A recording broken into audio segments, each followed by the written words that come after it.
Hello friend, जय हिंद, नमस्कार। आप सभी का फिर से हमारे इस YouTube channel GK GS discussion में यूट्यूब प्लेटफॉर्म पर आप सभी का स्वागत है। तो आपको पता है कि यह हमारा आधुनिक इतिहास का सीरीज चल रहा है और आज हमारा पार्ट 28वां है। ठीक है, तो इस तरह से आज हमारा 1400 प्रश्न जो है पूरा हो चुका है।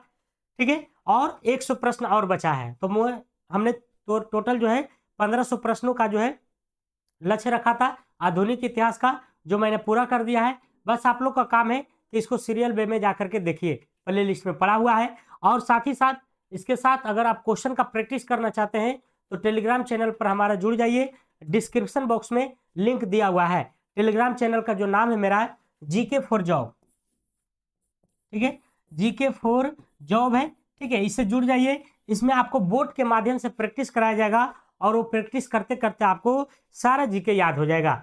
चाहे आप किसी भी एग्जाम की तैयारी कर रहे हैं, सभी के लिए लाभदायक होने वाला है। ठीक है, तो इसी के साथ चलते हैं। आज के प्रश्नों को विश्लेषण के साथ जो है शुरुआत करने की कोशिश करते हैं। चलिए, ठीक है, चलिए पहला क्वेश्चन की बात करते हैं हम लोग। क्या कर रहा है देखिए, मुर्शिदाबाद से मुंगेर हस्तांतरित राजधानी किसने किया था? काफी इंपॉर्टेंट क्वेश्चन है। क्या मीर कासिम ने किया था, अलीवर्दी, मीर जाफर या फिर सिराजुद्दौला? ठीक है, बात आती है मीर कासिम था कौन? तो मीर जाफर का दामाद था। मीर जाफर का दामाद था। कौन था? मीर जाफर का दामाद था। पहले मीर जाफर गद्दी पर बैठता है, लेकिन इससे सफलता नहीं है तो अंग्रेज जब दबाव बनाता है तो मीर कासिम अपने दामाद को बना देता है। और मीर कासिम के बारे में क्या पता? अंग्रेजों को पता ही नहीं था कि हमको छक्का छोड़ा देगा।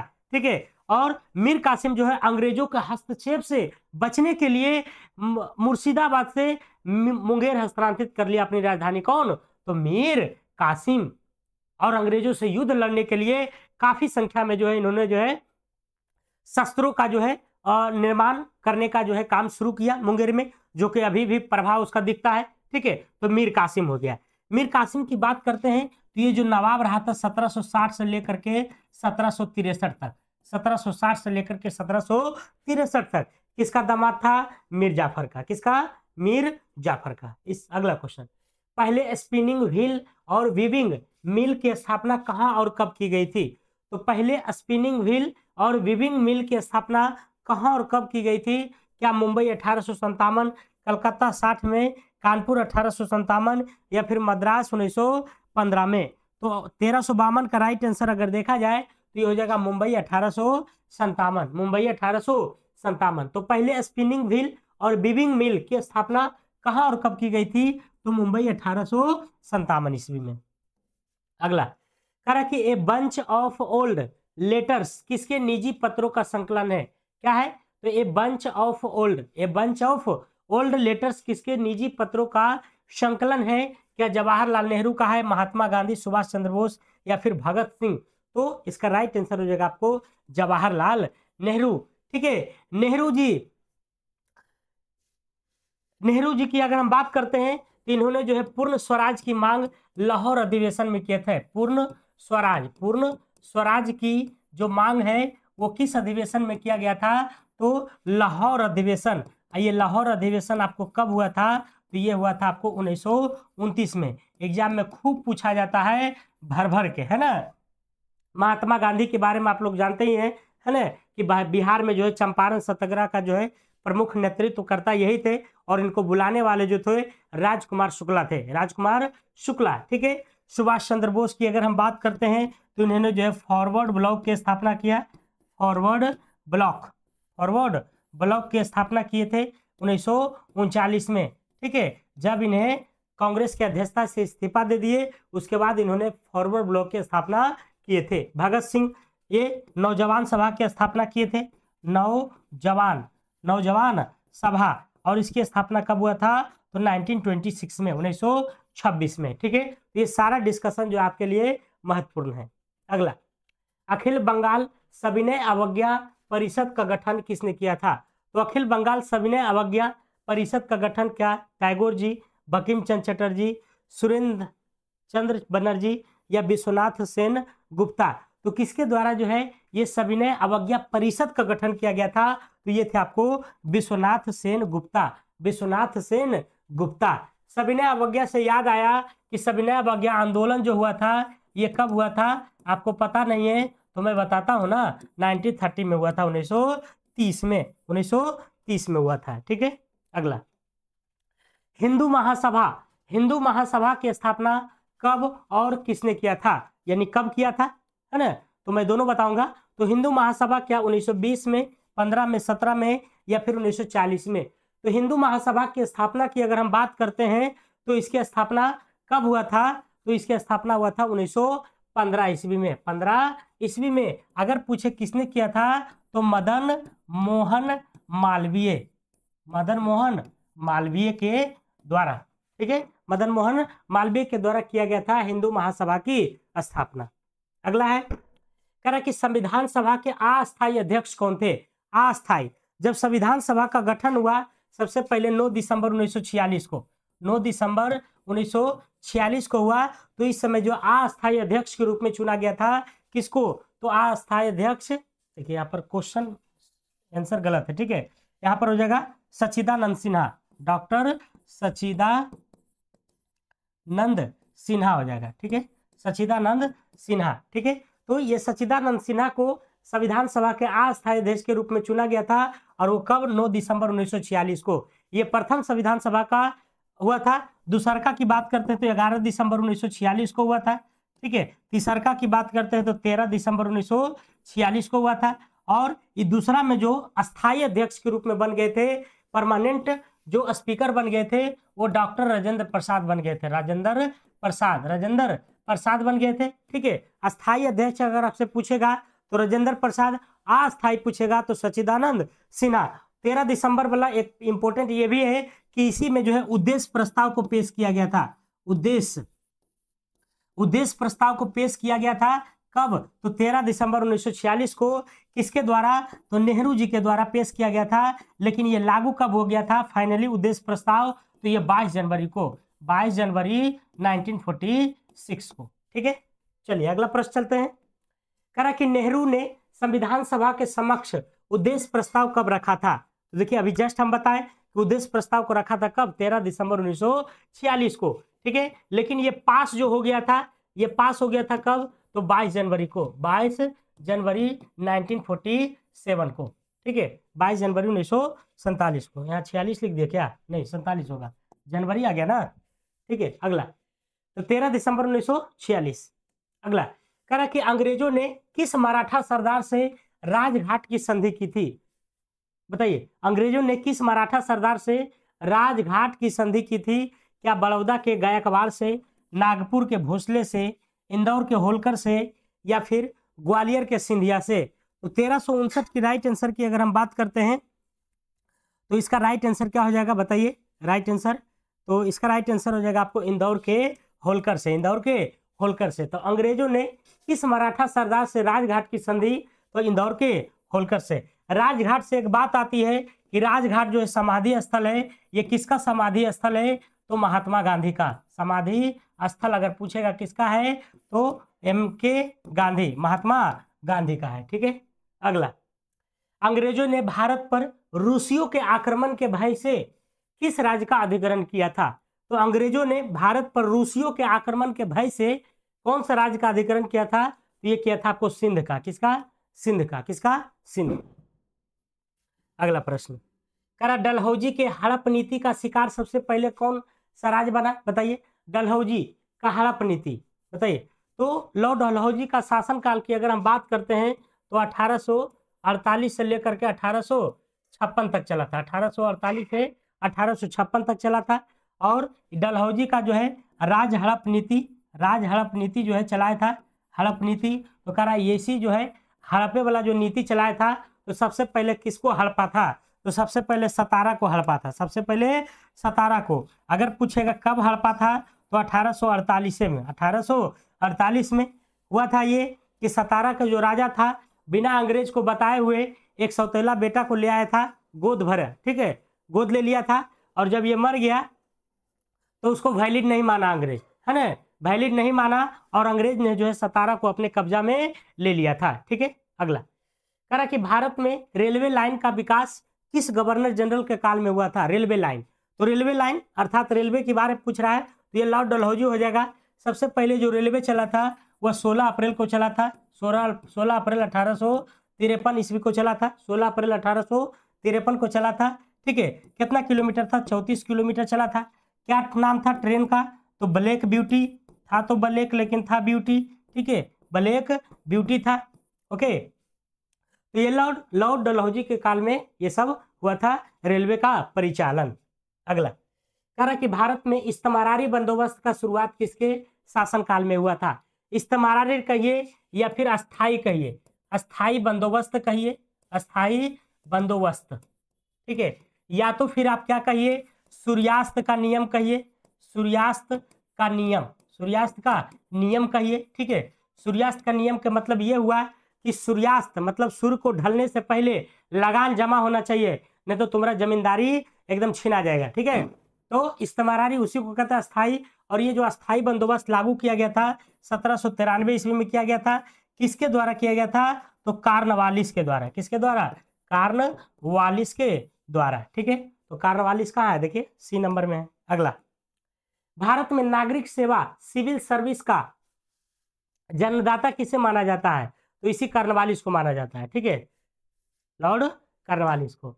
नरबली प्रथा को समाप्त करने के लिए कानून किसके शासन काल में बनाया गया था? नरबली प्रथा क्या होता है? जो मनुष्य को बलि दिया जाता है ना, जैसे काली उली माए जो है पहले के समय में होता होगा। ठीक है, तो नरबली प्रथा मतलब जो मनुष्य को बलि दिया जाता था, तो नरबली प्रथा को जो है किसके शासन काल में बनाया गया था? कानून को, मतलब इसको समाप्त करने के लिए कानून बनाया गया था। तो कानून जो बनाया गया था वह लॉर्ड हार्डिंग के समय में। लेकिन अगर देखा जाए कि नरबली प्रथा को समाप्त करने में किसका हाथ था? तो लॉर्ड विलियम का था, लॉर्ड विलियम बेंटिक का था। लेकिन कानून अगर पूछेगा तो लॉर्ड हार्डिंग। ठीक है, ऐसे नरबली प्रथा को समाप्त करने का श्रेय जाता है बेंटिक को, लेकिन कानून बना था हार्डिंग के समय। दोनों को याद रखना है। कह रहा है ईश्वर चंद्र विद्यासागर द्वारा चलाए गए सामाजिक सुधार आंदोलन में प्रमुख क्या था? कौन सा ऐसा सामाजिक सुधार आंदोलन चलाए थे ईश्वर चंद्र विद्यासागर? क्या जाति प्रथा पर रोक लगाए थे, सती प्रथा पर, विधवा पुनर्विवाह पर, या नरबली प्रथा पर रोक?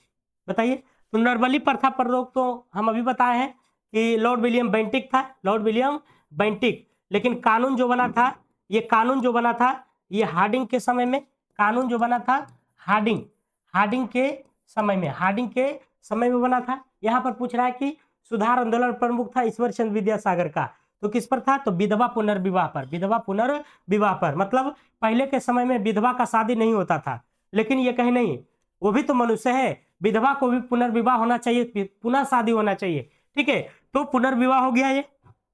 ओके, पुनर्विवाह हो गया। और सबसे पहले इन्होंने अपना बेटे को शादी विधवा से किया। ठीक है, अपना जो है बेटे की शादी विधवा से किया और इसी से समाज को उजागर किए। ठीक है, तो ये राइट आंसर विधवा। अगला क्वेश्चन, कर वाराणसी में प्रथम संस्कृत कॉलेज की स्थापना किसके द्वारा किया गया था? तो वाराणसी की बात कर रहा है तो जोनाथन डंकन, जेम्स प्रेसेंट, sir William Jones, Madan Mohan Malviya. तो राइट आंसर बताइए 1367 का। 1367 की अगर हम बात करते हैं तो इसका राइट आंसर हो जाएगा जोनाथन डंकन। वाराणसी में प्रथम संस्कृत कॉलेज की स्थापना किसके द्वारा? Jonathan Duncan. अगला, 1857 के विद्रोह के दौरान अंग्रेजों ने सर्वप्रथम किस शहर पर दोबारा कब्जा किया था? तो 57 का जब विद्रोह हुआ था, ठीक है, ये ऑफिशियली जो शुरुआत हुआ था 57 के विद्रोह 10 मई को हुआ था। ठीक है, 10 मई 1857 को। इसकी शुरुआत कहाँ से मानी जाती है? तो मेरठ से। ठीक है, मेरठ से मानी जाती है। ठीक है, तो दोबारा की बात आती है तो दिल्ली, है ना, दिल्ली। और उस समय जो दिल्ली का राजा थे, ठीक है, वो था बहादुर शाह जफर, बहादुर शाह जफर को ही जो है क्रांतिकारियों ने अपना नेता चुना था। लेकिन इनको जो है गिरफ्तार करके अंग्रेजों ने रंगून भेज दिया था और उसी रंगून में इनका मृत्यु हो जाता है जफर को। ठीक है, अगला, इंडियन सिविल सर्विस की परीक्षा को उत्तीर्ण करने वाले पहले भारतीय कौन थे? तो पहले भारतीय थे आपको सत्येंद्र नाथ ठाकुर थे। ठीक है, अगला, यांडबू की संधि किसके बीच हुई थी? बताइए। यांडबू की जो संधि हुई थी, क्या ब्रिटिश तथा नेपाल के बीच, ब्रिटिश तथा अफगानिस्तान के बीच, ब्रिटिश तथा भूटान, या फिर ब्रिटिश तथा बर्मा के बीच?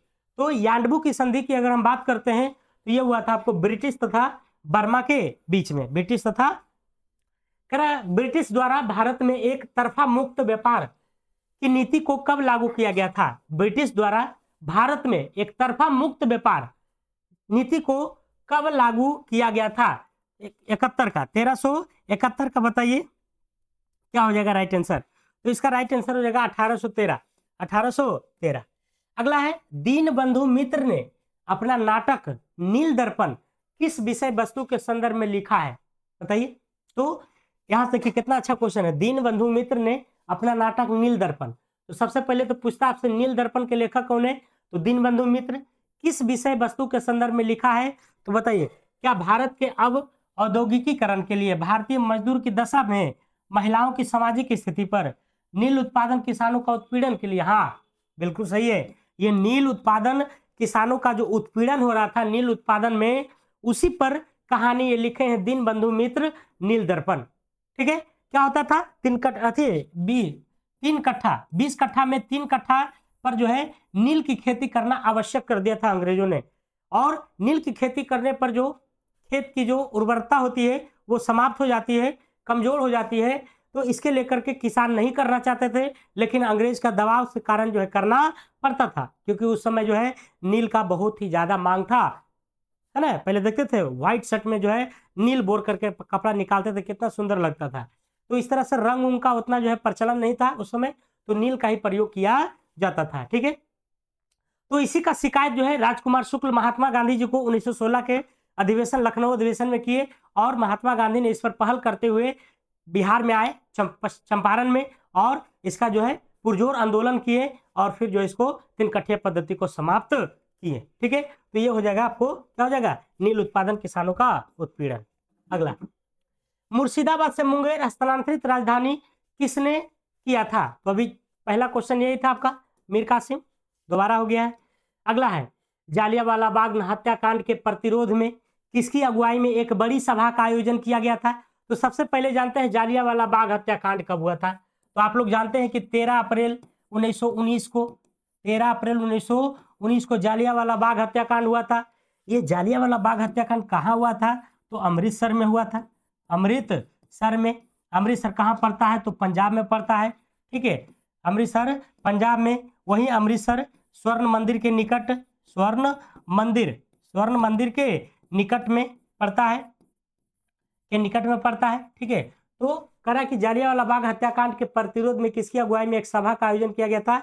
ये महात्मा गांधी के अगुवाई में। ठीक है। तो ये 13 अप्रैल 1919 को हुआ था, अमृतसर में, पंजाब में, स्वर्ण मंदिर के निकट।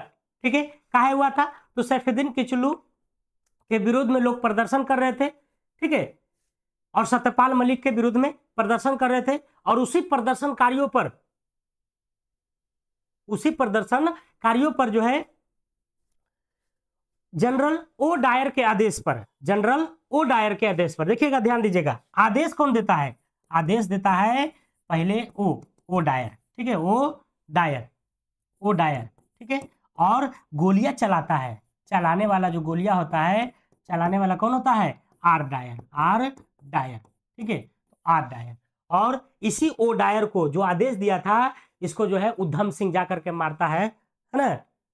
कहाँ जाकर के? लंदन में जाकर के। ठीक है। अगला, नौजवान भारत सभा की स्थापना किस वर्ष हुई थी? तो 1926 में हुई थी। ठीक है। नौजवान भारत सभा की स्थापना किसके द्वारा हुआ था? तो भगत सिंह के द्वारा, भगत सिंह के द्वारा। ठीक है। अगला प्रश्न, रानी झांसी के विद्रोह का प्रमुख नेता कौन था? बताइए आप लोग कमेंट बॉक्स में बताइए। तो रानी झांसी के विद्रोह का जो प्रमुख नेता था, क्या नाना रानी थी, या फिर तात्या टोपे, सुभाष चंद्र बोस, या लाल बहादुर शास्त्री? तो प्रमुख जो आपको विद्रोह का प्रमुख जो नेता था वो था तात्या टोपे। कौन था? तात्या टोपे। यहां से क्वेश्चन बनती है आपकी कि झांसी से जो नेतृत्व किए थे रानी लक्ष्मीबाई किए थे। ठीक है। झांसी से जो नेतृत्व प्रदान किए थे वो रानी लक्ष्मीबाई थी, रानी लक्ष्मीबाई। और क्वेश्चन पूछता है कि इसको दबाया था किसने? कौन सा अंग्रेज जो है लड़ करके इनको दबाया था? तो दबाने का जो काम किया था जनरल हीरोज ने इसको दबाया था। और जनरल हीरोज ने ही कहा था कि एकमात्र महिला मर्द है ये। झांसी की रानी क्या है? एकमात्र महिला मर्द है, क्योंकि इसको हराने में पसीना पसीना छूट गया था जनरल हीरोज को। ठीक है, रानी लक्ष्मीबाई अपने दांत से जो है, जो घोड़ा का लगाम होता है वो दांत से पकड़ लिए थे और दोनों हाथ से जो है तलवार खचाखच खचाखच चलवा रहे थे। ठीक है, लेकिन जो है अंतिम रूप से जो है रानी लक्ष्मीबाई घायल हो जाती है और फिर उनको जो है लेके जाया जाता है एक मंदिर में और धीरे धीरे उनका जो है सांस नम पड़ने लगता है। ठीक है, तो ये जनरल हीरो जो है काफी उनका बड़ाई करता है कि एकमात्र महिला मर्द थी। ठीक है, तो महिला भी अपने आप को कमजोर ना समझे कृपया करके। अगला, नेहरू रिपोर्ट किस वर्ष प्रस्तुत की गई थी? तो नेहरू रिपोर्ट क्या था? नेहरू रिपोर्ट एक समझ जाइए कि एक चैलेंज था अंग्रेजों की तरफ से। अंग्रेज बोला कि क्या आजादी आजादी कर रहे हैं, एगो संविधान जरा लिख के बताइए। तो भारत के जो नेता थे नेहरू जी, ठीक है, तो नेहरू रिपोर्ट बोला कि एगो रिपोर्ट करके तैयार करके दीजिए कि आप कैसे भारत को चलाइएगा। तो वही जो है तैयार करके 1928 में दिए थे। नेहरू रिपोर्ट किस वर्ष प्रस्तुत किया गया था? तो 1928 में। कह रहा स्वदेशी आंदोलन की शुरुआत किस वर्ष में हुई थी? तो आपको पता है कि जब बंगाल विभाजन, चलिए बंगाल विभाजन थोड़ा सा देखते हैं। बंगाल विभाजन की जो घोषणा हुई थी, घोषणा, पहले तो घोषणा न होगा, घोषणा हो गया था 20 जुलाई को, 20 जुलाई 1905 को हो गया था। जैसे ही घोषणा हुआ हंगामा मच गया पूरे बंगाल में। है, बंगाल का विभाजन कहाँ होगा?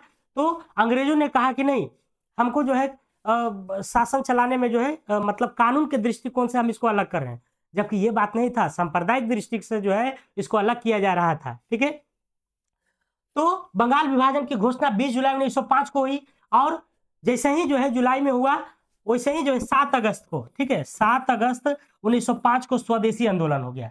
स्वदेशी आंदोलन, कौन आंदोलन? तो स्वदेशी आंदोलन। स्वदेशी आंदोलन मैंने क्या कि ब्रिटिश का जो भी सामान है उसको प्रयोग नहीं करना है, उसको सबको जला दो। ठीक है, जो हमारा स्वदेश है, जो हमारा भारतीय है, उसको हम प्रयोग करेंगे, क्योंकि हमारे भारतीय पर जो है अंग्रेजों ने जुल्म ढा रहा है। ठीक है, तो स्वदेशी आंदोलन जो है ये 7 अगस्त 1905 को हुआ है, लेकिन फिर भी अंग्रेज नहीं माना और 16 अक्टूबर 1905 को क्या कर दिया? बंगाल का विभाजन कर दिया। ठीक है, और ये विभाजन समाप्त कब होती है? 1911, जब लंदन से आती है कौन? जॉर्ज पंचम और मैरी, है ना, रानी मैरी। जॉर्ज पंचम और रानी मैरी आती है, उसी के आने के क्रम में मुंबई में गेटवे ऑफ इंडिया बनता है 1911 में। ठीक है, और उसी समय हमारा बंगाल से बिहार भी बनता है एक अलग प्रांत। ठीक है, तो ये सब बातें ध्यान में रखना है आपको। तो 1905 हो जाएगा। अगला कह रहा कि वायसराय का पद किसके द्वारा स्थापित किया गया था? तो वायसराय का जो पद है वह किसके द्वारा? तो ब्रिटिश ईस्ट इंडिया कंपनी के द्वारा होगा। और किसके द्वारा? असहयोग आंदोलन की विफलता के बाद, देखिए असहयोग आंदोलन की शुरुआत जो हुई थी, शुरुआत, ठीक है, असहयोग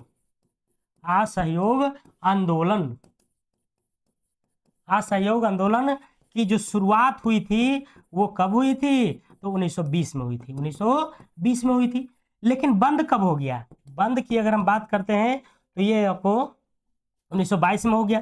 काहे बंद हो गया? तो चौरा चौरी हत्याकांड हो गया। चौरा चौरी कहाँ हुआ? गोरखपुर में हुआ। गोरखपुर में क्या हो गया कि आंदोलनकारी और पुलिस में दोनों में भिड़ंत हो गया। इसी में जो आंदोलनकारी था एक थाना को जला दिया और उस थाना में 22 पुलिसकर्मी जो थे वो मर गए जल करके। तो ये क्या हो गया? अहिंसा हो गया, एक तरह से हिंसा हो गया। और हिंसा कभी नहीं चाहते थे महात्मा गांधी, और इसी से क्षुब्ध होकर के महात्मा गांधी ने क्या किए? तो इसको जो है असहयोग आंदोलन को वापस ले लिए। क्या ले लिए? तो वापस ले लिए। ठीक है,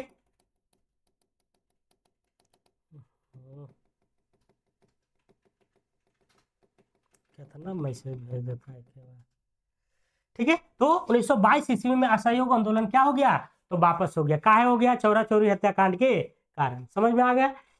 करा सिटिंग प्रेयर की परंपरा किसने शुरू? सिटिंग प्रेयर मतलब, सिटिंग मतलब क्या होता है? बैठना, प्रेयर मतलब प्रार्थना, बैठ के प्रार्थना करना। तो ये जो है सिटिंग प्रेयर की परंपरा किसने शुरू किया था? तो पंडित जवाहरलाल नेहरू ने। गदर आंदोलन का मुख्य उद्देश्य क्या था? तो गदर पार्टी की स्थापना जो हुआ था 1913 में हुआ था। 1913 में किसके द्वारा? तो लाला हरदयाल के द्वारा हुआ था। ठीक है, तो ये एक राजनीतिक स्वतंत्रता था। क्या था? राजनीतिक। करा गांधी जी ने सत्याग्रह शब्द का प्रयोग सबसे पहले किस घटना के संदर्भ में किया था? तो ये किए थे आपको चंपारण सत्याग्रह। चंपारण सत्याग्रह कब हुआ था? 1917 में। किस लिए हुआ था? तो नील की खेती के लिए, ठीक है। कितना खेती करता था? तो 3 कट्ठा 20 कट्ठा में। ओके। किसने जो है बुलावा भेजा था? नील आंदोलन जो हुआ था, तो बुलावा महात्मा गांधी को किसने भेजा था? राजकुमार शुक्ल ने। ठीक है। अगला, विभाजन के समय की जनसंख्या का सबसे बड़ा विस्थापन किस कारण हुआ था? तो सबसे बड़ा जो विस्थापन हुआ ये 1389 का राइट आंसर बताइए। 1389 का ये हुआ था सांप्रदायिक हिंसा से। साइमन कमीशन के विरोध का प्रमुख कारण क्या था? देखिए, साइमन कमीशन जो बनकर तैयार हुआ था, वो कब हो गया था? इंग्लैंड में 1927 में। भारत कब आया? तो भारत की बात करते हैं तो 1928 में आया। इसमें कितना अंग्रेज था? अंग्रेज की बात करते हैं इसमें तो टोटल 7 गो था, और 7 के 7 अंग्रेज था। काहे लगी आया था? तो 1919 वाला जो रॉलेट एक्ट था ना, उसी के जांच के लिए आया था। ठीक है। तो भारतीय ने विरोध किया। क्यों किया? क्योंकि इसमें 7 अंग्रेज था। वो चाहते थे कि नहीं 7 अंग्रेज रहेगा तो अंग्रेज का ही पक्ष लेगा, इसलिए इसका विरोध कर। पुरजोर विरोध हुआ। ठीक है। तो काहे विरोध हुआ? तो इसमें भारतीय का प्रतिनिधि नहीं था, इसीलिए हुआ। ठीक है। और पूछता क्वेश्चन कि बताइए कि साइमन कमीशन ने अपना रिपोर्ट कब प्रस्तुत किया था? तो 1930 में अपना रिपोर्ट दिया था। ठीक है। कैसे? जैसे तैसे रिपोर्ट दिया। ठीक है। अगला है, किसने भारतीय राष्ट्रीय कांग्रेस के 1939 के त्रिपुरी अधिवेशन में अध्यक्ष पद के लिए सुभाष चंद्र बोस का विरोध किया था? बताइए। तो ये किए थे सरदार वल्लभ भाई पटेल, है ना। कई बार बता चुके हैं कि त्रिपुरी अधिवेशन में सुभाष चंद्र बोस की जीत हुई थी। ठीक है। लेकिन पट्टाभी सीतारामैया की हार हुई थी, जो महात्मा गांधी के कैंडिडेट थे। तो महात्मा गांधी के विरोध के चलते जो है सुभाष चंद्र बोस अपने पद से इस्तीफा दे देते हैं, और जब इस्तीफा दे देते हैं तो अध्यक्ष के पद पर डॉक्टर राजेंद्र प्रसाद को बैठाया जाता है, और उसके बाद सुभाष चंद्र बोस जो है फॉरवर्ड ब्लॉक की स्थापना करते हैं। ठीक है। ये सब कहानी को याद रखना है। ठीक है। महात्मा गांधी ने दांडी यात्रा के दौरान कितने किलोमीटर की यात्रा किया था? बताइए। 240। कितना किलोमीटर था? 240 था ना जी। 240 राइट आंसर है। ठीक है। तो दांडी मार्च की बात करते हैं तो 12 मार्च 1930 से कब तक चला था? 6 अप्रैल तक चला था। 6 अप्रैल 1930 तक चला था। 12 मार्च से लेकर के 6 अप्रैल तक चला था। और साबरमती आश्रम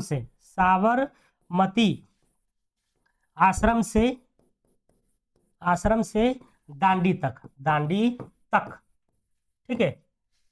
कितना अनुयायी था? 78 गो अनुयायी था। अगला, महात्मा गांधी ने खिलाफत आंदोलन में किसकी मदद की थी? तो मुसलमान के की थी। अच्छा, खिलाफत आंदोलन कब हुआ था? तो 1919 में हुआ था। 1919। अच्छा, काहे हुआ था? तो तुर्की में जो खलीफा था उसको पद पर बने रहने के लिए जो है खिलाफत आंदोलन हुआ था। ठीक है। तो तुर्की में जो है खलीफा पद के लिए हुआ था, आप ऐसे बोल सकते हैं। राष्ट्रपति महात्मा गांधी का निधन कब हुआ था? राष्ट्रपति महात्मा गांधी, सीधा महात्मा गांधी है ना। महात्मा गांधी का निधन जो है कब हुआ था? तो 30 जनवरी 1948 को। हरिजन की अक्षमता के लिए ऊंची जातियां जिम्मेवार है, किसका कथन है? मतलब जो हरिजन है उसकी जो अक्षमता है, उसकी जो कमजोरी है, इसका जिम्मेवार ऊंची जाति है। ये कथन किसने कहा था? बताइए। 1395 का। 1395 का बताइए राइट आंसर। तो एच.जे. खांडेकर ने कहा था कि जो निम्न जाति है, ऊंची जाति वालों ने क्या किया है? तो इतना दबाया है कि उसका गुर्दा फेफड़ा सब में जो है डर घुस गया है ना, कि वो क्या है? मालिक है। तो ये बातें जो है एच.जे. खांडेकर ने कहा था। करा कि रैयतवाड़ी व्यवस्था के संदर्भ में कौन सा कथन सही है? तो रैयतवाड़ी की बात करते हैं तो ये राइट आंसर हो जाएगा आपको, सरकार और किसान के बीच कोई बिचौलिया ना रहा। रैयतवाड़ी व्यवस्था में क्या रहा? तो सरकार और किसान के बीच में कोई बिचौलिया नहीं, जमींदार तमींदार कोई नहीं। सरकार सीधा लगान लेगा किसान से, किसान सीधा देगा किसको? सरकार को। तो इसमें क्या हो गया? स्पष्ट हो गया, रैयतवाड़ी व्यवस्था में। ठीक है, अगला कह ब्रिटिश साम्राज्य का इस्पाती चौखटा किसे कहा जाता है? इस्पाती चौखटा, इस्पाती चौखटा किसे कहा जाता है? 1397 का। तो ये सिविल सर्विस को कहा जाता है। ठीक है, ब्रिटिश साम्राज्य का इस्पाती चौखटा सिविल सर्विस को। कह 1784 ईस्वी में एशियाटिक सोसाइटी की स्थापना किसने किया था? तो एशियाटिक सोसाइटी की स्थापना जो है विलियम जोन्स ने किया था। किसने किया था? विलियम जोन्स ने, विलियम जोन्स ने किया था। लेकिन कहाँ किया था ये आपसे पूछा जा रहा है, तो कोलकाता में। ठीक है, कोलकाता में। अमृत बाजार पत्रिका के संपादक कौन थे? तो ये थे मोतीलाल घोष और सुशील कुमार घोष, दोनों थे। अगला है कोलकाता अधिवेशन 1906 ईस्वी में कांग्रेस का लक्ष्य घोषित किया गया था स्वराज प्राप्ति का। किसका? तो स्वराज प्राप्ति का। तो चलिए ये 1400 प्रश्न हमारा जो है समाप्त हो चुका है। तो कैसा लगा आप लोग को ये सीरीज जरूर बताइएगा कमेंट बॉक्स में। और अगर आप नए हैं तो चैनल को जरूर लाइक सब्सक्राइब कीजिएगा। और इस प्रश्नों को प्रैक्टिस करना चाहते हैं तो GK for job Telegram channel जो बोर्ड के माध्यम से हम कराते हैं, आप उसको ज्वाइन करिएगा। टेलीग्राम का जो चैनल का नाम है मैं यूट्यूब पर डाल देता हूं उसके डिस्क्रिप्शन बॉक्स में। ठीक है, फर्स्ट में ही आपको बस टच करना है, जाके ज्वाइन कर लेना। ओके, तो तब तक के लिए आप अपना ध्यान रखिएगा और जय हिंद जय भारत।